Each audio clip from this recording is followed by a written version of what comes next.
Were caves the first human cinema? Right now, somewhere in your house, there's a screen. Maybe it's already on. You watched something last night before bed, a show, a movie, 15 seconds of someone falling off a paddleboard. You didn't think twice about it. Dimming the lights, staring at flickering images until you fall asleep is just what humans do at the end of the day. Except that habit is a lot older than Netflix, older than film, older than photography, older than writing, older than farming, older than the wheel. The question is, when did humans first figure out how to make still pictures move? And why did they choose to do it in the dark? Let's go back to the beginning. Around 40,800 years ago, in a cave called El Castillo in northern Spain, someone pressed their hand against cold limestone, blew red pigment through a hollow bone, and pulled their hand away.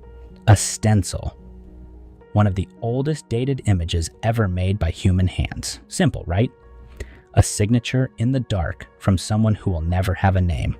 But here's the thing, that hand stencil isn't alone. Deeper in that same cave and in caves scattered across Europe, people weren't just leaving marks, they were painting animals in motion, running horses, charging bison, deer mid-leap, and they weren't painting them once and walking away. They were painting them again and again in the same exact spot, overlapping. Think about that for a second. Why would you paint an animal directly on top of another animal, wasting all that earlier work? Wall space wasn't exactly scarce. There was plenty of blank rock around, unless the overlapping was the whole point. That brings us to Chauvet Cave, discovered in 1994 by a caver named Jean-Marie Chauvet, who followed a faint draft of air through a narrow crack in a French cliffside and found a gallery sealed shut for over 30,000 years.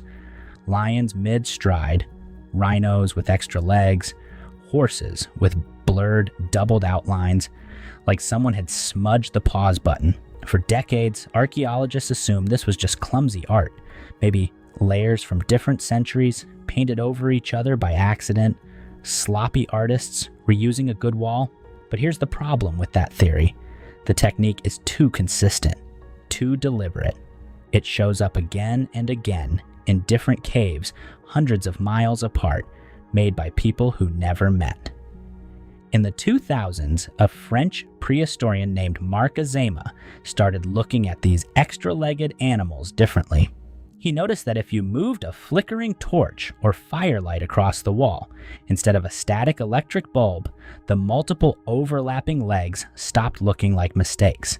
They started looking like frames, like someone had drawn a bison's legs in 4 slightly different positions, stacked on top of each other, so that flickering, moving, uneven firelight would trick the eye into seeing motion. A bison that seemed to actually run right there on solid rock. That's a 30,000-year-old flip book, painted onto stone with nothing but ash, ochre, and a steady hand. Azéma didn't just guess at this, he tested it. He built replicas of actual pre-cinema devices, thaumatropes, and phenakistoscopes, the spinning disc toys that supposedly invented animation in the 1800s, and compared the technique frame by frame. He found the exact same overlapping limb trick baked into Ice Age cave art tens of thousands of years before anyone in Paris patented a spinning disc. Here's what makes this so important.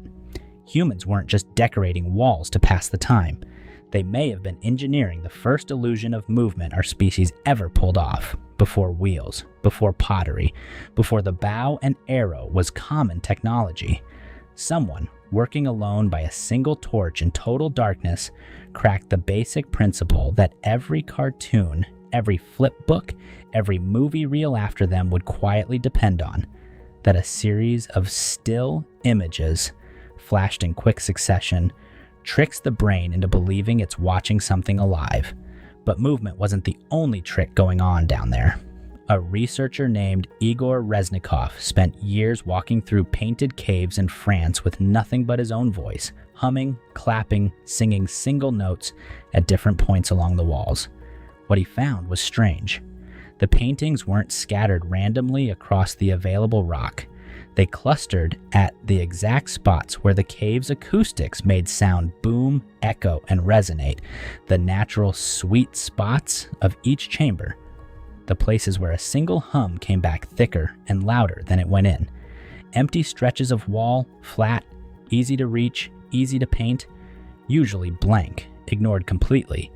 Weird, narrow, echoey side chambers you'd have to crawl on your belly through freezing mud to reach, covered in animals, sometimes stacked 3 and 4 deep, which means these weren't just galleries where people happened to paint. They were something closer to auditoriums, chosen for how sound moved through them just as much as how light did.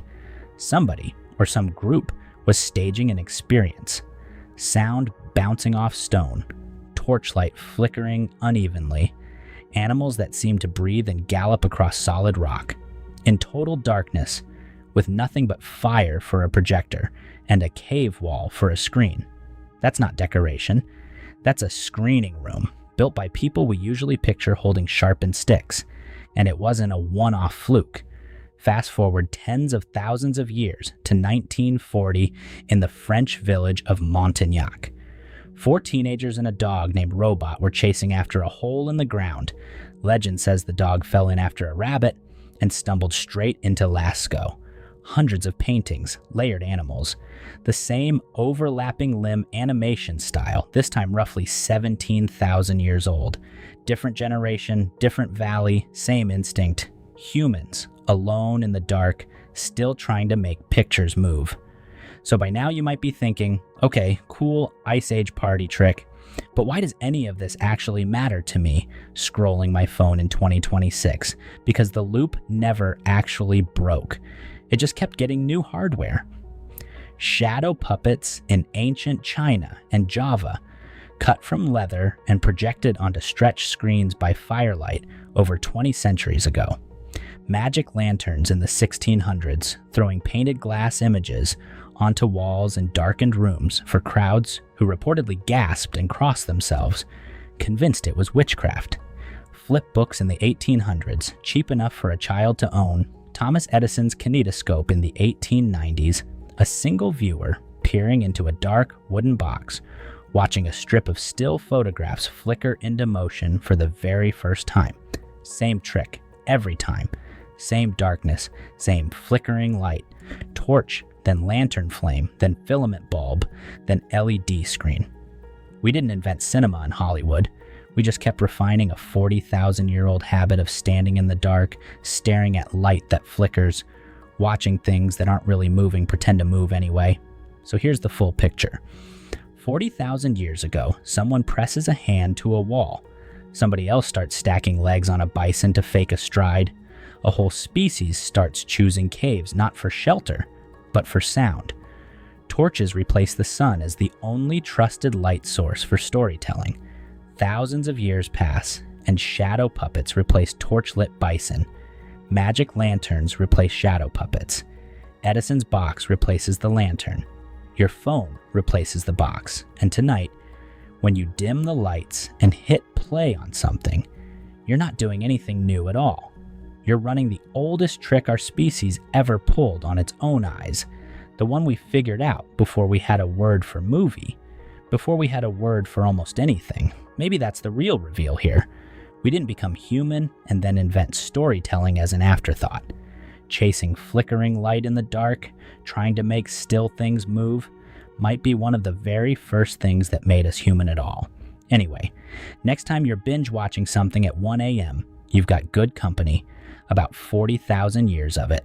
If stories like this one, the strange little threads running underneath ordinary human habits, are the kind of thing you like digging into, that's basically the whole reason Oddiq exists. No pressure at all, but if you want more of these, sticking around and subscribing is the easiest way to catch the next one when it drops.